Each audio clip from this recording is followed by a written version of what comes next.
네, 오늘은 로마서 17번째 시간입니다. 로마서 8장 18절에서 27절 탄식에서 기도로 나아가는 삶이라는 제목으로 말씀을 나누도록 하겠습니다. 여러분, 통증이란 말 아시죠? 통증, 아프다. 통증이라는 말을 좋아하는 사람은 없을 겁니다. 통증은 내가 느끼는 이 아픔을 말하는 건데, 얄밉게도 이 내가 느끼는 통증을 다른 사람은 모르기 때문에 통증은 결국 내가 혼자 감당해야 되는 아픔이 됩니다.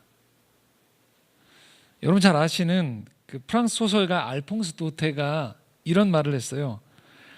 통증은 언제나 나에게는 새롭지만 지인들, 내 주변 사람들에게는 금세 지겹고 뻔한 일이 된다라고 얘기했어요. 그러니까 나는 매번 아픈 거예요. 아프다고 얘기하는 거죠. 하지만 처음에 한두 번은 지인들이 그러냐라고 얘기하지만 계속 어느 시점에서 계속 아프다고 하면 저 사람 참 엄살을 부리는 건 아닌가, 너무 예민한 것은 아닌가라는 이야기를 듣기 십상이죠. 통증은 그래서 나를 넘어서는 다른 사람과의 관계에서는 무시되기가 쉽습니다. 하지만 그렇게 다른 사람들이 무시한다고 해서 이 당사자인 자신이 자기 자신의 통증을 무시하면 결국 몸 어딘가에서 이 자라고 있는 큰 병을 놓칠 수 있게 되거든요.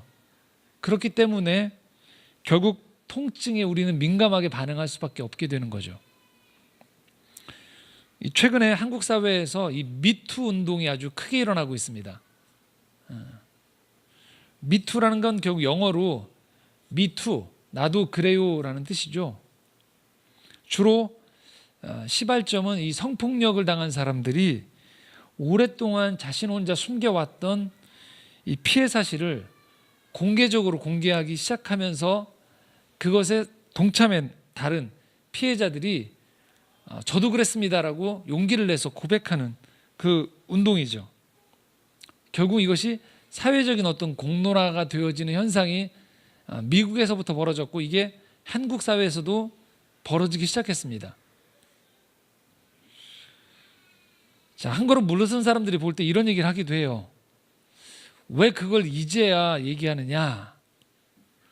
충분히 그럴 수 있어요. 그렇게 얘기할 만합니다. 왜냐하면 어떤 집단이라는 곳은 나름의 돌아가는 원리가 있기 마련이거든요. 그래서 시간이 좀 지나고 난 다음에 그 집단의 원리 안에서 들어갔던 구성원이 갑자기 자신의 피해 사실을 이렇게 내놓을 때 인정할 수밖에 없는 사실이 한 가지가 있거든요. 여기서 유념할 사실이. 그것은 피해자들이 자신에게 해당되어지는 쪽으로 이 정보와 이 사실들을 이끌어서 이야기하기 마련이거든요. 그러니까 내가 피해당한 쪽 입장에서만 이야기를 하는 거죠. 전후 맥락이라든지 여러 가지 것들이 사실 좀 생략되기 쉬운 면들이 좀 있어요. 그래서 그것이 의도했든 또 피해 사실을 공포하는 가운데에서 의도하지 않았던지 간에 이 가해자로 지목된 사람은 이 피해자가 이 사실을 미투 운동으로 공개적으로 공개하는 순간에 가해자 입장에서는 어떠한 해명을 할 여지가 없어져요. 그래서 여론에 의해서 이 가해자가 천하의 몹쓸 사람으로 낙인 찍히게 되어집니다. 저는 지금 이 말을 하는 것이 가해자를 옹호하기 위한 게 절대 아닙니다. 한 번만 이 생각을 해보면 돼요. 갑자기 내 배우자, 우리 자녀, 우리 부모님 또는 내가 아주 잘 안다고 생각했던 동료가 어느 날 이 미투 운동의 가해자로 지목이 되는 거예요. 만약에. 그럼 어떨까요? 분명히 나름의 이유가 분명히 있을 거라는 생각들을 가져보게 되는 거죠. 그렇기 때문에 이 미투 운동에서 사실 조심스러운 부분들이 분명히 있습니다. 우린 그걸 좀 간과해서는 안 된다는 것이죠. 그럼에도 불구하고 이 미투 운동에 있어서 지금 사회적으로 벌어지고 있는 이 미투 운동을 우리가 주목해야 되는 두 가지 이유가 있습니다. 두 가지가 있어요. 첫 번째는요, 이 미투 운동이 일어남으로 말미암아 어떤 집단이나 조직이 그동안 관습적으로 은폐하거나 관행적으로 되어져 왔던 그 관행이라는 것은 다름 아닌 힘이나 이권에 의해서 이 부당한 일들을 그냥 묵인하면서 또는 묵살하면서 계속 진행되어져 왔던 일들이 좀 개선해낼 수 있는 토대가 마련된다는 거예요.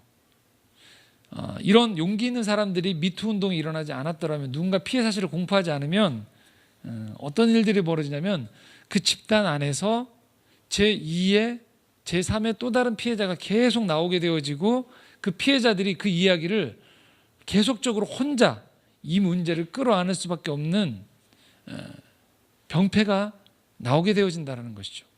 결국은 그 피해자가 참지 못하고 나가는 쪽으로, 그 집단을 나가는 선에서 소극적으로 이 문제를 처리하게 되어지면서 여전히 그 집단은 돌아가는 이 잘못된 행태들이 반복될 수 있는 여지가 있기 때문에 분명히 미투 운동은 나름의 정화작용을 할 수 있는 아주 중요한 흐름이 될 수 있다는 걸 우리가 놓쳐서는 안 된다는 것이죠. 또 두 번째입니다. 두 번째는요, 그 집단 안에서 이 미투 운동의 그 당사자였던 피해자가 겪었던 이 통증은 외면할 문제가 아니라는 거예요. 치료가 되어져야 될 문제라는 것이죠. 한 개인의 역사에서 이렇게 갑자기 어떤 가해에 의해서 피해를 당하게 되어지면 사실 가해를 가한 사람은 어느 시점 시간이 좀 지나면요 잊어버리게 되어 있습니다. 하지만 피해자는 자신의 삶 전체에서 큰 고통을 겪게 되는 거예요. 통증을 겪게 되는 거예요. 어떤 사람은 이것이 그냥 어느 정도 선에서 내면에 상처로 자리 잡는 선에서 그쳐지지만 어떤 사람은 인생 전체가 송두리째 망가져버리는 일들도 발생하게 돼요. 그래서 가해자는 이미 어느 정도 선에서 한때의 실수로 생각하고 이제 넘어가 버릴 일이 그 피해자의 당사자는 그 아픔 때문에 긴 시간 자신의 인생의 고통의 그늘 속에서 인생을 보내야만 한다라는 것, 그것을 우리가 잊어서는 안 된다라는 것이죠. 통증은 그래서 결코 간과해서는 안 된다라는 이야기를 건네고 싶습니다. 그런데 오늘 우리가 읽었던 이 성경에서도, 오늘 읽은 말씀에서도 하나님은 고통과 이 통증의 문제를 다루고 계세요. 놀라운 사실은 하나님은 우리가 살면서 겪는 이 고통 그리고 그에 따른 통증을 우리보다도 더 깊게 관여하고 계신다는 사실이에요. 자, 22절 말씀 함께 읽어보도록 하겠습니다. 22절 말씀입니다. 함께 읽겠습니다. 피조물이 다 이제까지 함께 탄식하며 함께 고통을 겪고 있는 것을 우리가 아느니라. 성경에서는요, 단 한 번도 통증에 대해서, 고통에 대해서 성경은 외면하지 않아요. 고통과 통증의 기록이 성경이다라고 해도 과언이 아닐 만큼이에요. 특별히 지금 이 성경에서는요, 피조물이 탄식하고 고통당하는 이 그 범위를 우리가 생각하는 것보다 성경은 훨씬 더 광범위하게 기술하고 있어요. 그래서 저는 이런 말씀을 드릴 수 있습니다. 우리가 크리스찬이 된다는 것, 기독교인이 된다는 것은요, 고통을 피하는 게 아니에요. 고통을 피하는 게 아니고요, 이렇게 이해하시면 될 것 같습니다. 고통을 훨씬 더 깊이 이해하고 체감하는 사람이 된다는 것, 그것이 크리스찬이라는 거예요. 고통으로부터의 도피가 아니에요. 고통으로부터 외면하고 도망가는 게 아니고요, 고통과 통증의 그 한가운데로 들어가는 게 크리스찬이 된다는 거예요. 그래서 이런 말씀을 드릴 수 있어요. 그리스도인들이 TV를 본다는 걸 뭘 말하느냐? 단순히 오락거리를 즐기기 위해서만 TV를 트는 것이 아니에요. 신문을 왜 읽는가? 단순히 내가 원하는 필요한 정보만을 체득하기 위한 것이 아니라는 거예요. 그리스도인이 되면서 TV를 보고 신문을 읽고 여러 대중매체를 접한다는 것은요, 물론 즐기기도 합니다. 스트레스를 풀기도 합니다. 하지만 또 다른 면이 중요한 것이 있다는 거예요. 그것은 이 땅에서 벌어지고 있는 일들의 고통 소리를 함께 듣는 눈과 귀가 열리는 것을 말해요.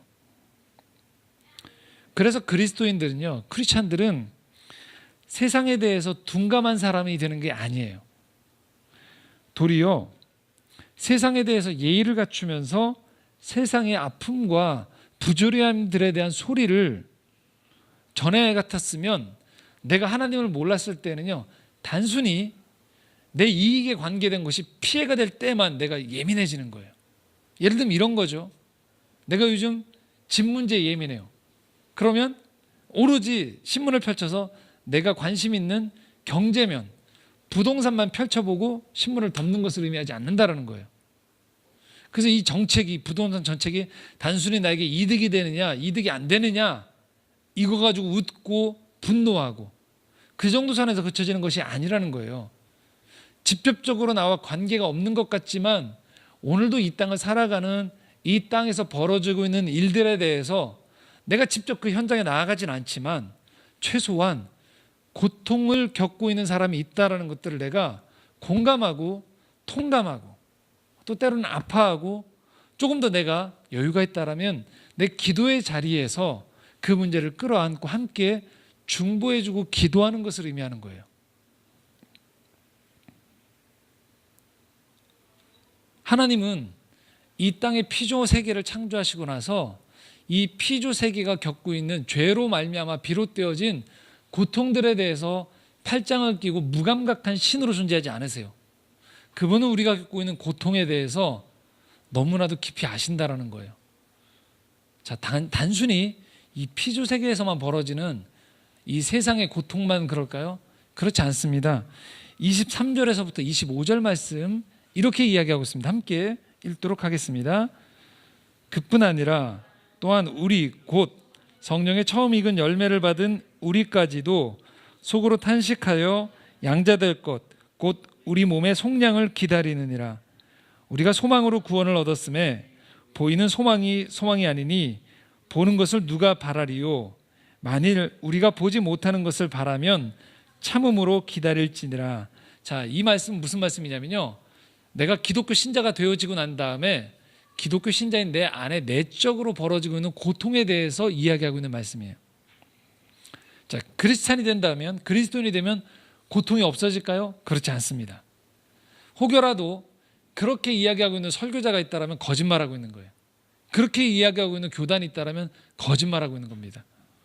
성경은 단 한 번도 그렇게 얘기한 적이 없어요. 도리어 내가 크리스찬이 되어진다는 것은 뭘 말하냐면요, 외부적인 피조 세계와 이 세상에 벌어지고 있는 것들에 대한 고통 더해서 나라는 한 사람의 실존에 대해서 고통을 겪기 시작한다는 거예요. 고통에 민감한 사람이 된다는 걸 말한다는 거죠.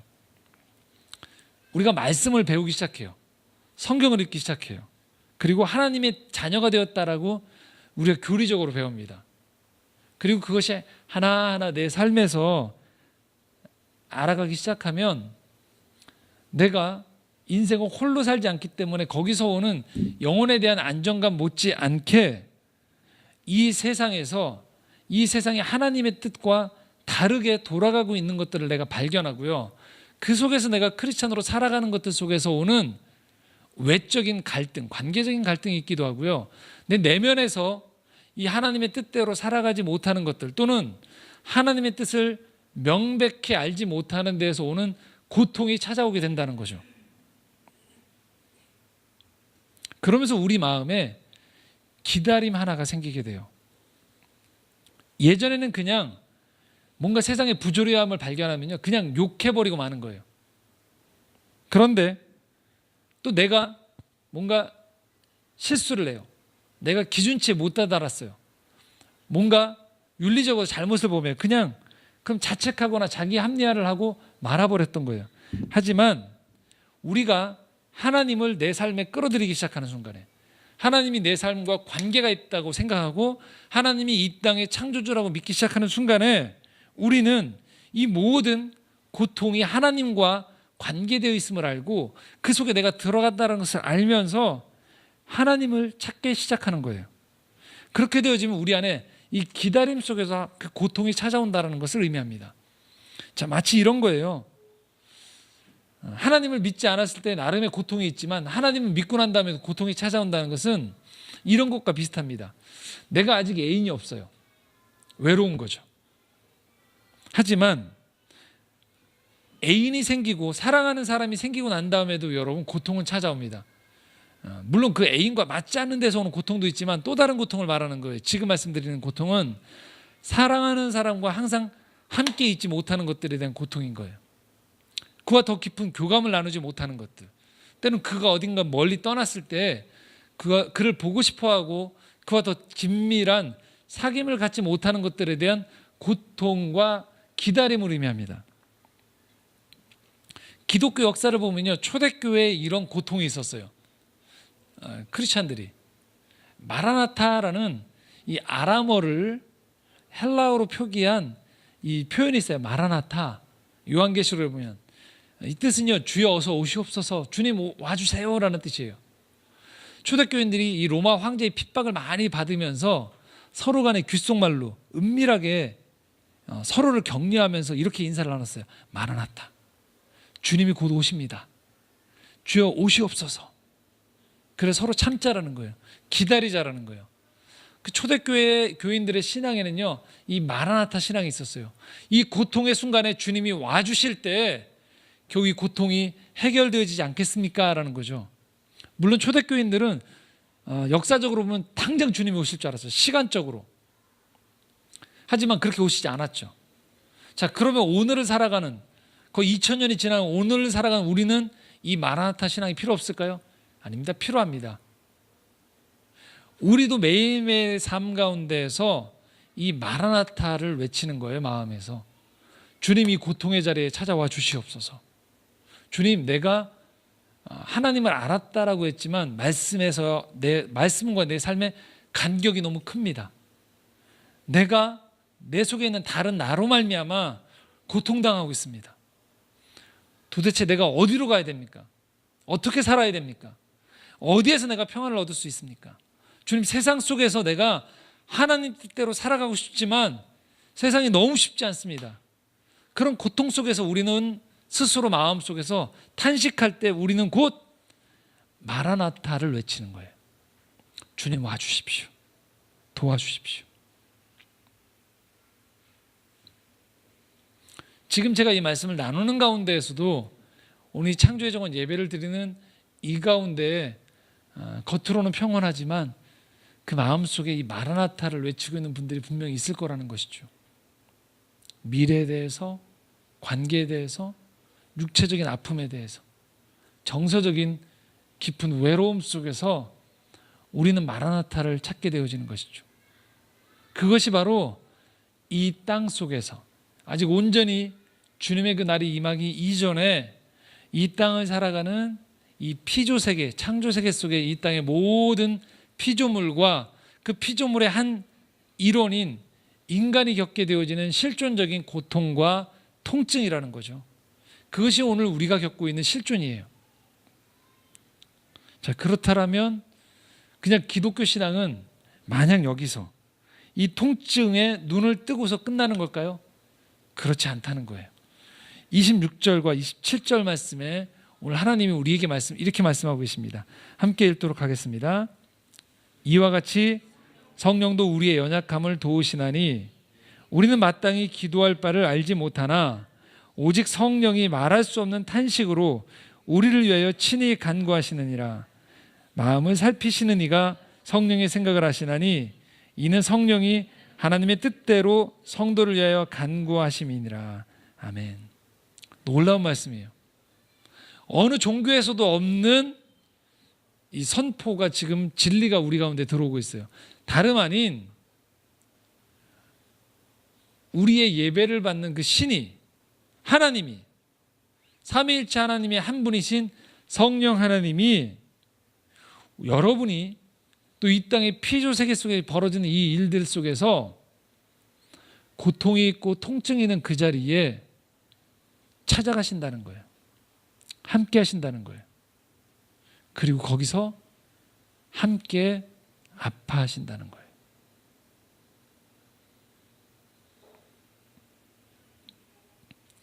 우리가 고통을 당하고 있는 것보다 하나님은 더 깊은 곳에서 탄식하고 계시다라는 거예요. 힘들어 하신다는 거예요. 우리가 신앙생활을 하면서 오해하는 것 중에 하나가 하나님은 저 위에 하늘에서 저 보좌 위에서 팔짱을 끼고 이 땅을 내려다보면서 너희들 잘하나 보자. 그리고 일요일 되면 예배당에 와서 예배를 잘 드리나 안 빠지나. 그리고 이 땅에서 하나도 죄를 짓지 않으려고 그냥 애쓰면서 깨끗한 사람이 돼서 하나님 앞에 나아가면 하나님은 그 깨끗하게 살아온 그 사람의 윤리적인 삶을 보면서 그래 너는 몇 점, 너는 몇 점 평가해 주는 정도로 그렇게 무정한 하나님으로 우리는 오해하기 쉽습니다. 그런데 성경에서 말하는 기독교에서 말하는 하나님은 그런 하나님이 아니에요. 하나님은요, 우리와 함께, 아니 우리보다 더 깊은 곳에서 고통당하고 있는 하나님이라는 거예요. 통증을 심각하게 겪고 있는 분이라는 거예요. 성경에 나와 있는 하나님의 가장 큰 특징 중에 하나는요, 여러분, 저는 오늘 이 말씀을 듣는 여러분들은 이 단어를 평생 잊지 않으셨으면 좋겠어요. 성령 하나님의 가장 큰 특징 중에 하나가 있습니다. 다름 아닌 버려두지 않는다라는 거예요. 버리시지 않는다는 거예요. 외면하지 않으신다는 거예요. 하나님은요, 이 땅에 있는 사람들 속에서 고통당하는 사람을 여러분 외면하지 않으세요. 우리의 착각 중에 하나가 있어요. 하나님은 크리스찬의 고통에만 신음한다고 생각하세요. 그렇지 않습니다, 여러분.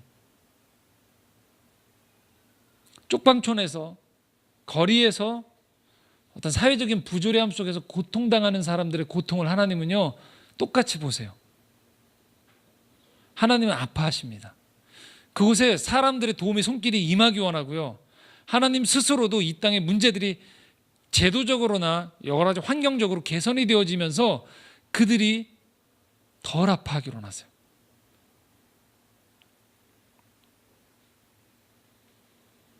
하나님은요, 죄에 빠져서 신음하는 사람들의 고통 소리를 귀담아 들으시면서 너무너무 마음 아파하세요.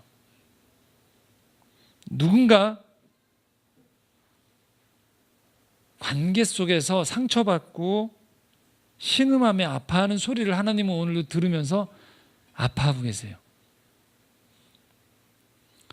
한 사람이 갈 길을 몰라서 자신에게 주어진 삶에서 답답해하고 고통 속에 있을 때, 그래서 신음하고 있을 때 그 사람의 소리를 하나님은 듣고 계시다라는 거예요.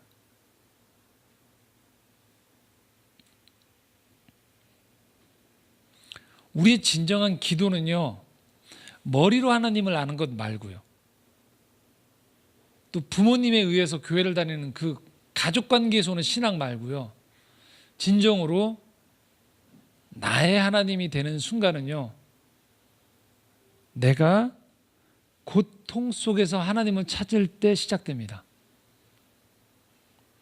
내 안에 있는 허위의식, 욕망에서 비롯된 탐욕, 그래서 인생을 자꾸 뭔가 가림막을 가지고서, 보호막을 가지고서 인생을 보고 사람을 만나고, 그리고 내 인생의 모든 안전장치를 가졌던 것들이 무너지는 그 순간에서부터 내가 그래서 이 땅에서 사람의 도움을 받을 수가 없구나, 내 마음을 알아주는 사람이 없구나, 그래서 깊은 밤 잠이 오지 않아서 홀로 일어나서 절대자가 있다라면 내 신음소리를 들어주십시오 할 때, 그때 나는 비로소 하나님을 만나기 시작합니다. 나의 하나님이 되는 것이죠. 내가 아직 기도를 모른다는 것은 어떤 의미에서는 내 인생 깊은 고통 속에 하나님을 아직 초대하지 않았다는 의미도 해당되어집니다. 하나님이 내 고통 소리를 아실까? 그렇기 때문에 내 인생의 가장 극심한 그 고통에 그분을 초대하지 않는 것이죠. 그런데 그 고통 속에서 용기를 내서 절박한 심정으로 그분을 향해서 손을 내밀기 시작할 때 그분이 나를 붙잡아 주신다는 거예요. 내 영혼을 붙잡아 주시고 내 인생을 붙잡아 주시는 것들을 경험하기 시작한다는 것이죠. 거기에서부터 비로소 우리는 내 인생에 찾아오시는 살아계신 하나님을 만나게 됩니다. 우리 인생에 찾아오는 고통과 탄식은 그런 의미에서 버릴 만한 것이 아니라는 거예요. 어떤 의미에서는요, 고통이나 탄식 자체보다요, 고통 속에서 우리가 하나님을 찾지 않는 것이 문제라는 것이죠. 우리 모두는 매일매일 사실 탄식하며 살아갑니다. 매일매일 실망할 수 있습니다. 매일매일 실패할 수 있습니다. 그런데 우리가 신앙을 가진다는 건 뭘 의미할까요? 이것을 그냥 신세한탄으로 그치지 않아야 된다는 거예요. 기도를 배우기 시작해야 된다는 거예요. 탄식에서 기도로 나아가서 내 탄식 소리에 하나님을 끌어들이고 그분을 만나야 된다는 거예요. 하나님은 오늘도 여러분의 기도 소리를 듣고 계시기 때문입니다. 거기에서부터 우리는 진정한 크리스찬이 되어지고 영혼을 향한 그 문을 열 준비가 되어지기 시작한다는 것이죠. 그리고 우린 여기서 그쳐서는 안 됩니다. 그렇게 나의 하나님을 만나는 가운데에서 우리는 아울러 이 세상의 고통 소리에 귀를 열어야 됩니다. 그리고 그 고통을 우리 기도의 자리로, 말씀의 자리로, 그리고 우리 예배의 자리로 가져와야 됩니다. 오늘 우리가 살아가는 이 세상은요, 수많은 고통과 탄식으로 가득 차 있습니다.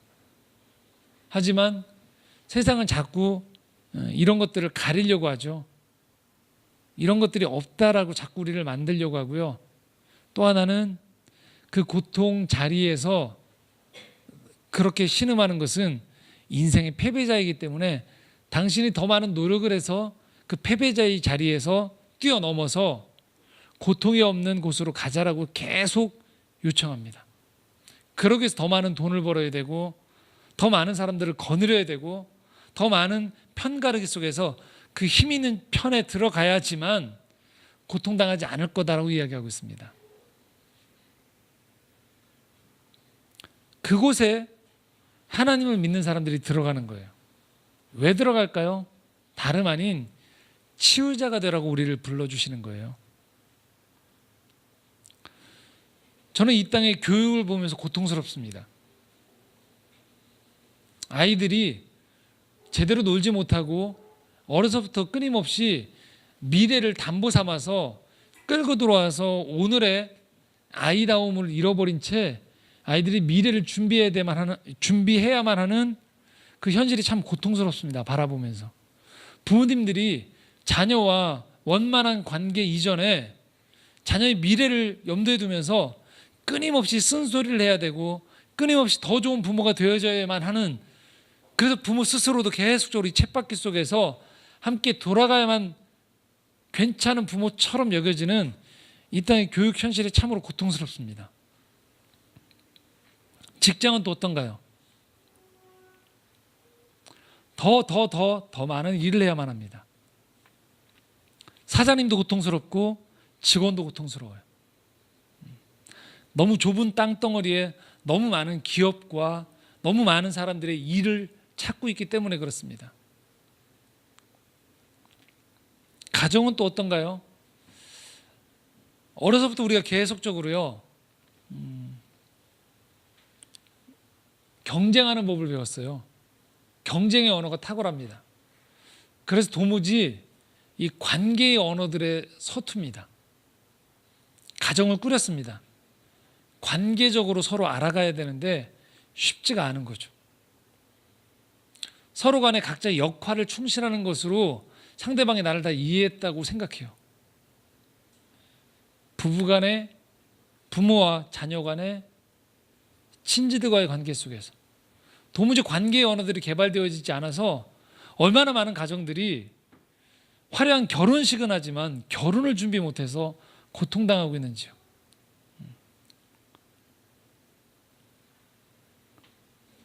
부끄러운 얘기지만 교회는 또 어떨까요?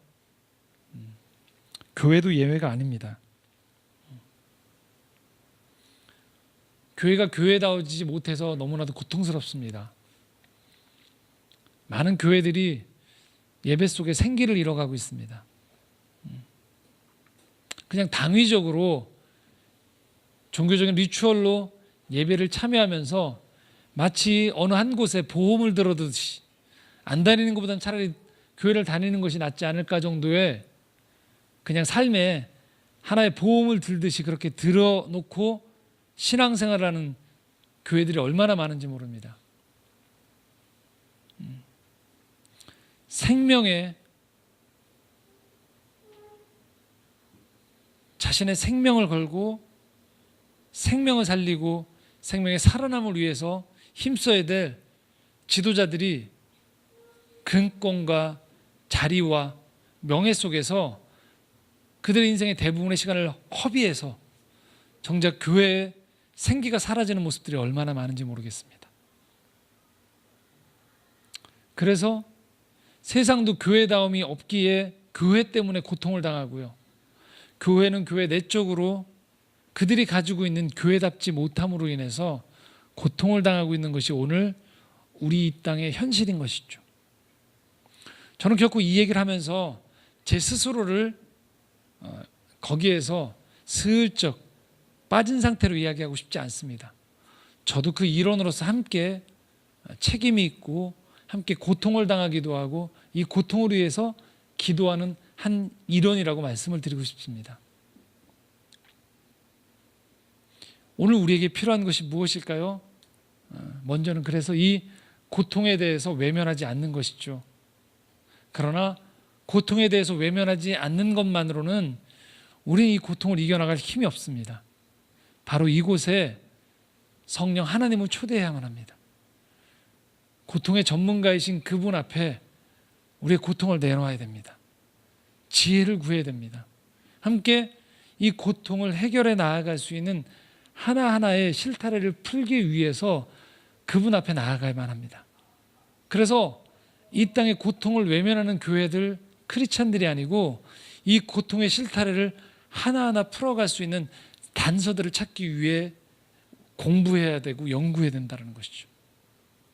찬양인도 할 때 우리 오병환 전사님께서 그 말씀을 해주셨죠. 저희가 신앙 세미나에서 지금 진행하고 있는 이 책, 아픔이 길이 된다면이라는 이 책, 거듭 말씀드리지만 신앙서적이 아니에요. 크리스찬이 쓴 책이 아닙니다.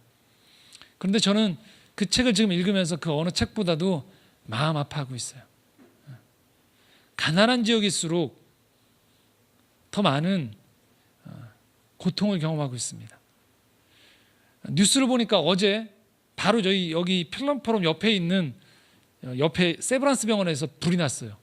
어제 났습니다. 푸드코트에서 불이 났다고 해요.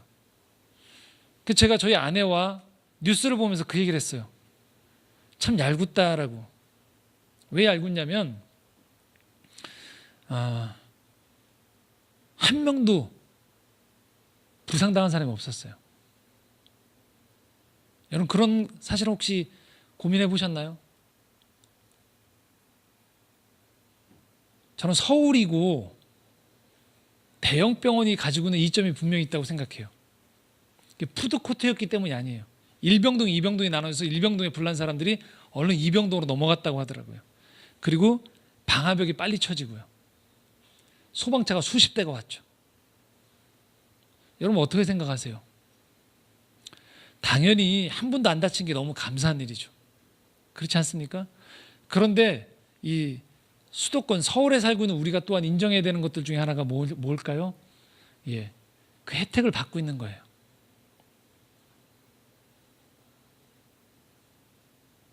지방에서 큰 화재 사건이 2건이나 일어났었죠. 예. 안타깝게도 큰 화재 사고가 났었습니다. 밑으로 내려갈수록 더 열악한 거죠. 열악한 지역에서 도리어 큰 재난이 터졌을 때 더 많은 피해가 입게 되어지는 거예요. 마침 저희가 이 신앙세미나를 통해서 아픔이 길이 된다면 이 책을 보고 있는데요. 예, 해고를 당하고 사각지대 벌어진 사람들일수록, 고용불안이 있는 사람일수록 더 아프게 되어 있습니다. 더 고통을 당하고요. 안타까운 사실은 일본에서 들어온 기계가 일본에서 큰 산업재해가 일어났습니다. 그 기계가 우리나라로 넘어왔어요. 일본은 그 기계가 발암물질을 유발하는 물질인 줄 알았던 거예요. 그래서 서둘러서 한국으로 넘겼어요. 우리나라는 이 기계가 발암물질을 유발하는 것들을 측정할 수 있는 기계가 없었어요. 몇십 년을 이 기계를 써버렸어요. 단위 사업장에서 몇백 명이 발암물질에 중독이 돼버렸어요. 그리고 우리는 그 사실을 알게 됐어요. 그리고 놀랍게도 이 기계를 다시 중국으로 넘겨버렸어요. 그리고 그 기계는 또다시 동남아시아를 돌고 있습니다. 아직 그 기계가 이 기계가 발암물질인지를 은폐한 가운데서 계속 넘겨버리는 거예요. 또 다른 지역에서 이 기계를 가지고 그 지역의 가난한 나라 사람들이 고통당하고 있는 것입니다.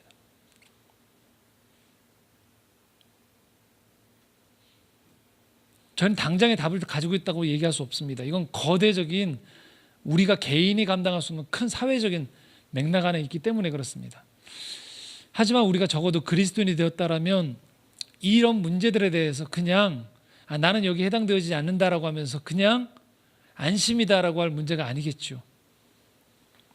기도를 시작해야 되겠죠.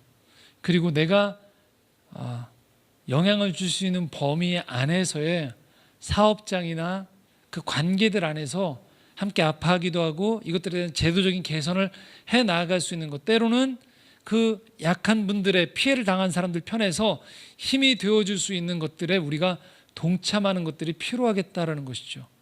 이유는 간단합니다. 하나님이 함께 고통당하고 있기 때문에 그렇습니다.